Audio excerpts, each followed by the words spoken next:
Hello, my name is Christopher Chance, and I'm the author of these books behind me, which are fiction based on actual events. But what I'm about to tell you now is not fiction. This is an actual event. One night in Daroca prison in Spain. The Night I Kissed the Devil is the title of my nightmare. The night is coming in fast as the evening light fades to complete darkness with the coming storm. I keep stretching my aching body to get a look at the last glimmer of daylight through the cell windows of the falling snow. I become mesmerized as the snowflakes settle on the coils of razor wire mounted on the high walls of the prison. The lightning creates strange momentary visions of prisoners that were here before me and their last messages on the walls that faded long ago. I put down the small journal I've decided to write in order to help my mind and body to survive. The light slips away and it is hard to write anywhere now. I'm left with this horrible ache in what I anticipate as to what will be the beginning of my insanity.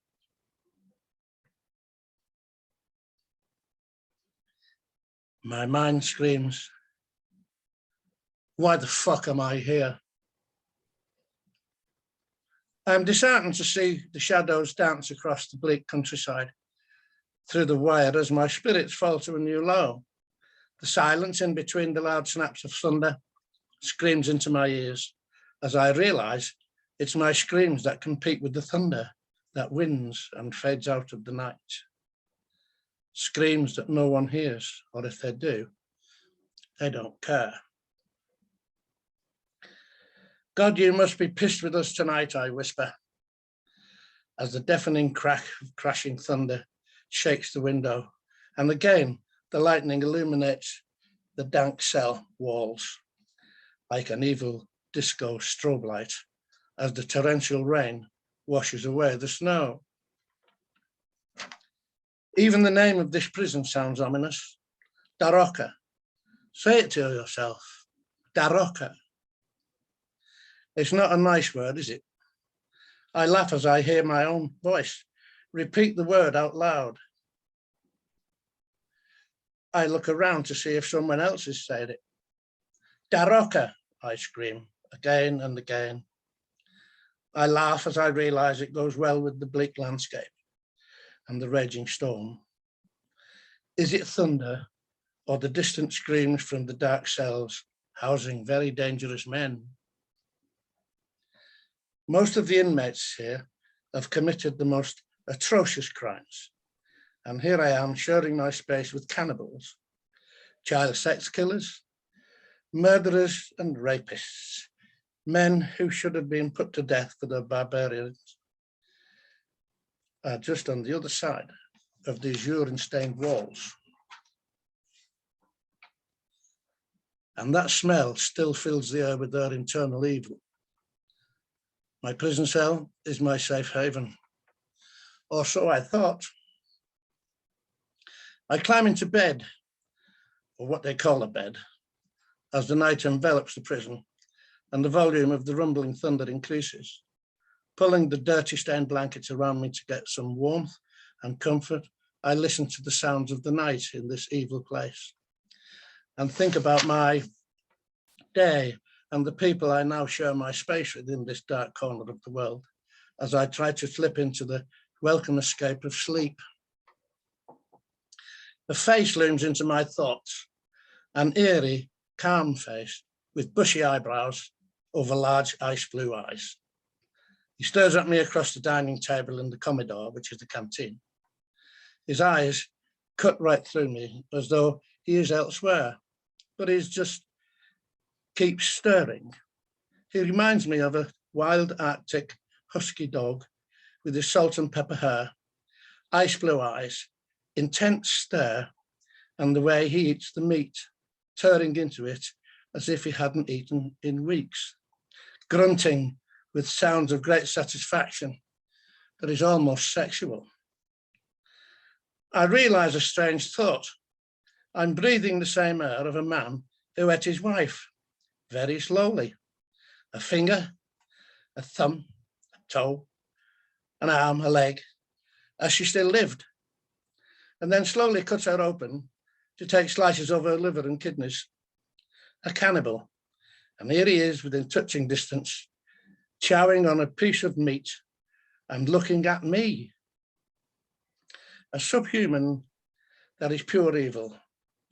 My mind wonders that, like a virus, I too could become this monster by just breathing in close proximity to this cannibal. Oh, wait, he's talking to me now as he prods his food with his plastic fork.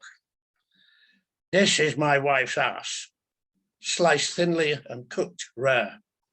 He grunts, then pokes another piece. This piece here is the first slice of her breast. Look how beautiful it is with the nipple in the center, cooked exquisitely in butter. I would offer you a piece, but she's too precious to share, especially with an Englishman such as you. My stomach turns over and I swallow my own bile as the nausea sweeps over me and I stem the urge to puke. Bizarrely, this is the moment I felt great sorrow for a woman I never knew. Even more strange is that he devours everything put in front of him, thinking it's his wife that he is eating.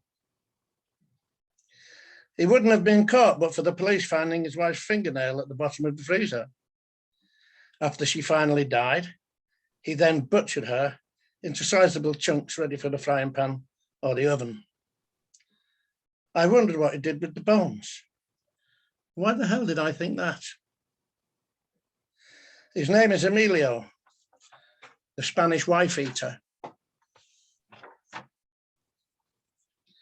Sitting at the table in this insane canteen, my hunger dissipates as I realize who I share hell with.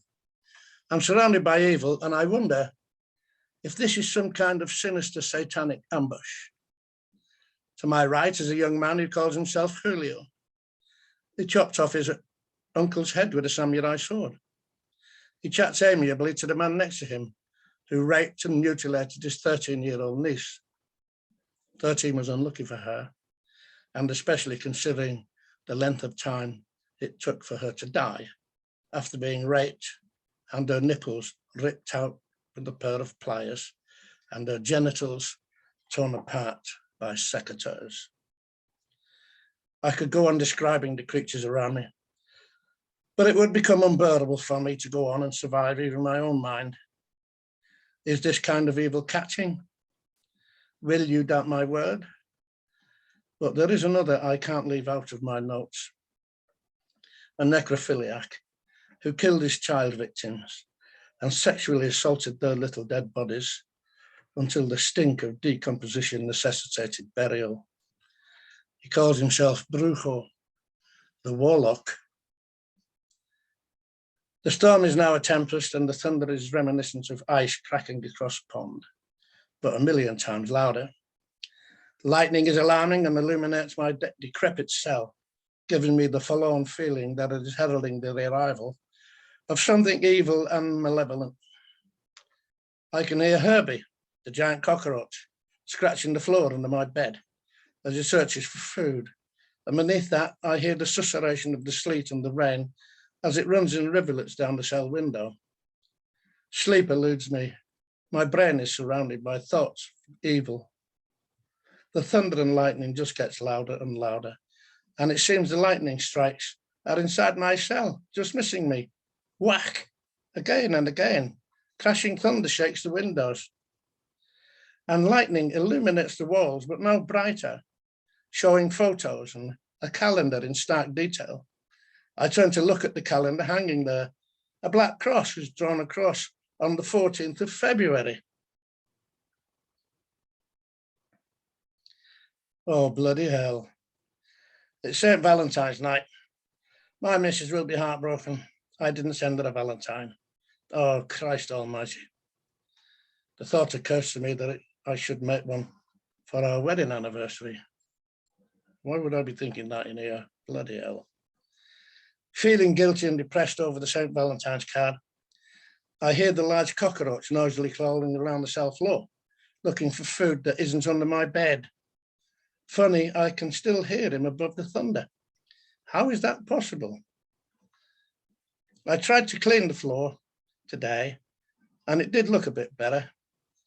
I tried to clear the stench of the shit and the urine that is part of the cement now. The cockroach seems to be looking for food and seems to be unafraid of me as I look down at him. Hello, Herbie. I must have upset your meals today. Sorry, look at the storm. Looks like we won't sleep tonight, mate. The muffled sound of the screams of madmen are barely audible through the thick walls, but they are there. The storm taking its toll on the warped minds of my fellow prisoners. I feel sleep is finally starting to close around me. So like a baby, I curl into my fetal position before taking a last look at the window. I can see condensation on the glass, fogging my view of the night sky through the bars of the cell window. The pale glow of the sodium security light shines through the rain on the cracked glass and creates a ghostly shimmer as I slowly fall into the welcome peaceful sleep. Or so I thought. Damn, my heightened sense of imagination plays havoc with my mind's eye as I again open my very weary, sleepy eyes and peer through the glass as the rainwater distills what seems like two shimmering points of light, which slowly change colour to that of red, glowing, piercing coals. Pinpointed in the centre of each red glow is a glittering diamond, which forms the eyes of Satan. He is here, hovering over the rocker, sinister, hostile, and threatening. His murky features take shape and form with the movement of the outside clouds and the upward glow of the stark prison lights. El Diablo is here, spreading his evil shadow over the netherworld of the hell called the Roca. A numbing sensation sweeps over me, paralyzing me with a feeling of total helplessness as the fetid face looms nearby. His fangs move as though gnashing his teeth, and every sinew of his monstrous force drips with evil as I realize he has come for me. Me! As an evil silence descends, I freak out internally and choke on the scream that won't come out. It's as though I am lying face down on a waterbed, which has suddenly flipped over. So the waterbed is suffocating me with its weight. The terrifying emotion of stress and panic create feelings of intense heat across my back, followed by ice under the hot skin.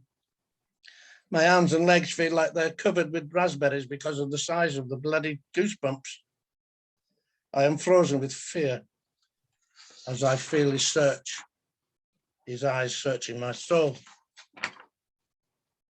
I scream, my God and his son Jesus Christ are in there. Now get ye behind me, Satan. The prayers spill out of me as the fear intensifies, and the terror gnaws into my heart as the evil looms over me, trying to consume me. I cannot move. Of all the evil in this place, why are you here for me? My screams now blend with the thunder, loud, deep, crackling, and beating of my heart grows louder and louder. My heart races as the monster's evil face slowly descends towards mine. Why me? Why me, I cry, as my mind races back to a time seeking a reason for this catastrophe. The kaleidoscope of visions slows to a halt, just where Satan wanted it to. And now I'm on the deck of a yacht, the Harlequin, somewhere in the Mediterranean Sea, several years ago. This is another nightmare on top of the one I'm already in. A davit swings out over the stern with the body hanging from it, tied hands and feet to a rusty old anchor. A deckhand lowers it into the sea and completely submerges it for a minute before cranking it back out of the sea. He leans over and rips off the gag. The spine-chilling screams coursing out of the doomed man will remain with the crew members forever. A reminder not to be seen talking to a policeman. The screaming man was then slowly lowered into the sea, cutting off the screams.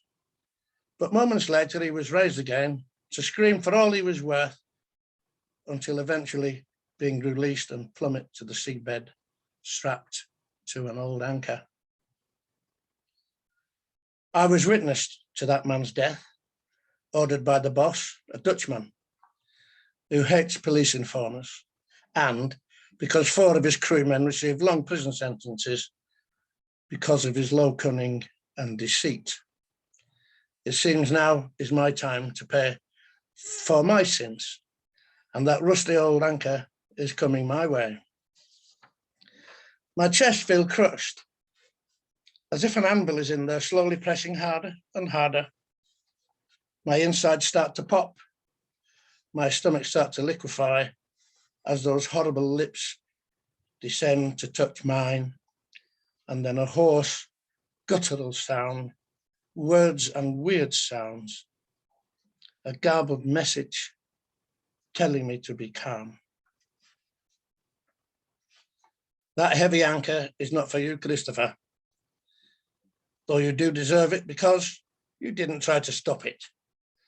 No, I need you just for me.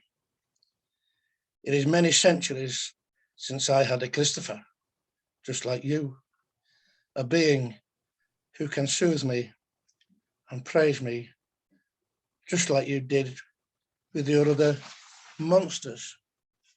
Other monsters indeed. What other monsters? I hear myself reply. Jesus, Mary, God the Father. He's not your father. He's nobody's father. You have prayed to them all for years. And what have you got in return? Nothing. You are here because the angel Gabriel guided you here. Why would he do that, I ask? Because he knows you are mine and he will fight me for you. The sounds from Satan's lips change to a whining, purring sound, like he is a wild cat-like creature, as he closes his lips on mine and whispers, "Come, feel me. Join my soul, where I can love you like no other. My beloved Christopher, you don't really know the monster in you yet. Kiss me. Kiss me." I tense with trepidation as his lips cover mine, and I immediately relax as his lips mollify me with their softness, and I feel a strange, exciting sensation as his tongue seeks mine, and the excitement intensifies beyond anything I've ever experienced as his honey-tasting tongue slides further down my throat, igniting powerful, erotic sequences of delight. I feel the erotic electricity in my loins that want to explode with pleasure.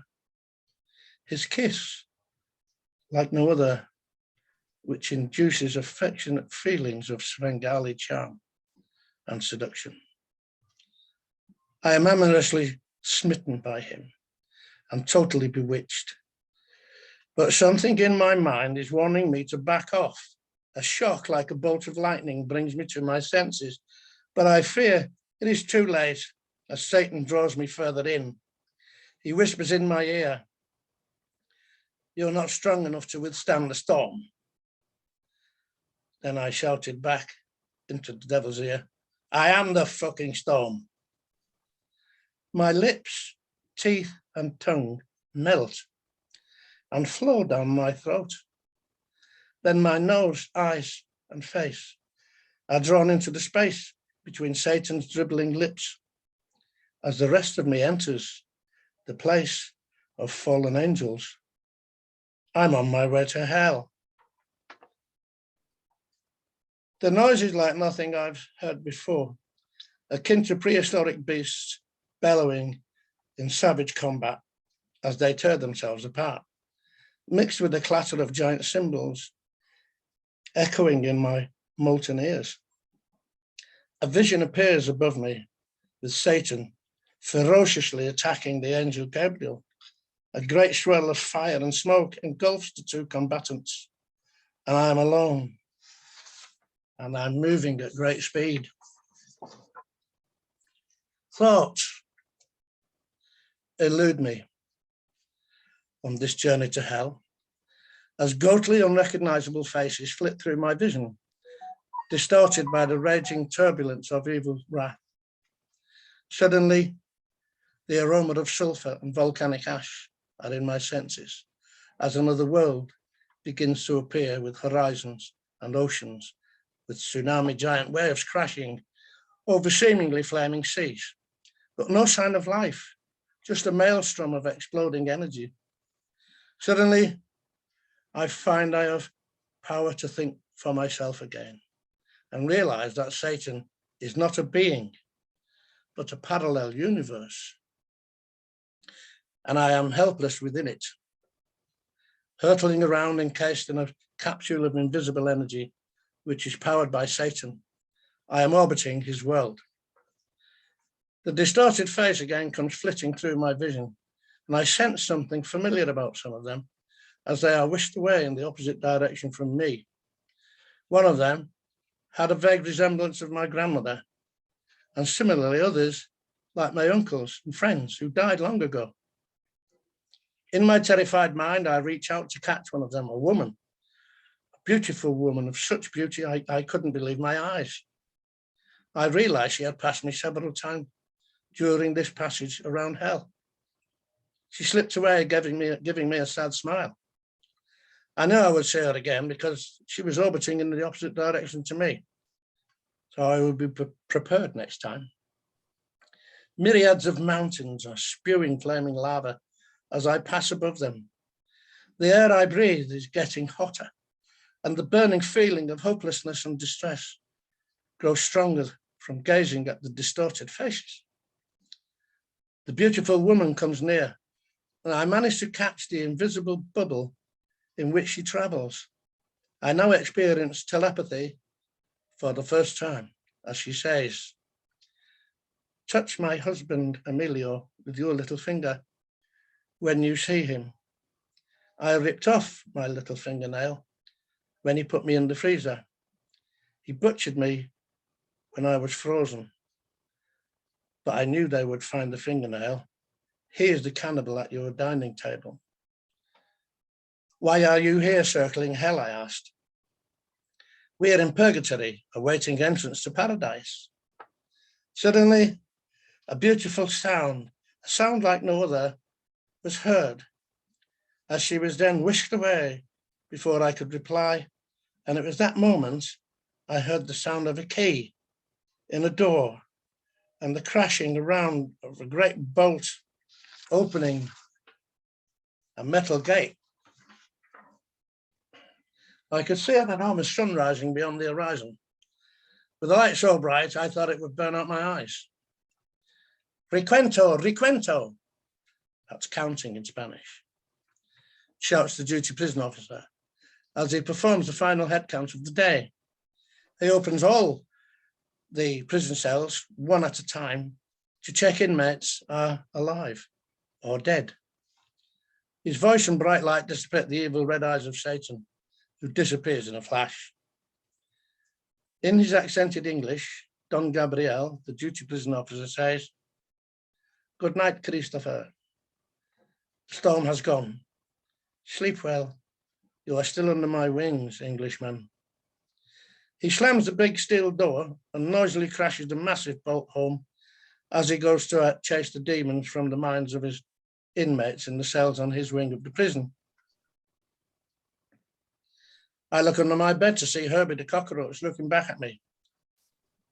"That was Angel Gabriel dressed as a prison officer. Who might you be?" I asked. I get out of bed and kneel in Sisam, the martial arts meditating posture, and meditate in my mind the cleansing waterfall method of dissipating stress, knowing that perhaps never again will I be disturbed by Satan, thanks to Gabriel, the angel in a prison officer's uniform. At breakfast, I asked the man opposite if he was Emilio. "Sí," he replied. "Por qué?" I shook my hands and answered nada as I touched his hand with my little finger. His look was one of terror, as his heart then stopped, and I knew that the devil returned for his new recruit, one he didn't have to kiss. That night, as I lay in bed, I smiled as the screaming began in my neighbour's cell. The devil has come for Emilio. I looked for Herbie the cockroach, and he was nowhere to be seen. It was that moment I realised I have something that the darkness couldn't take from me. My soul. Thank you.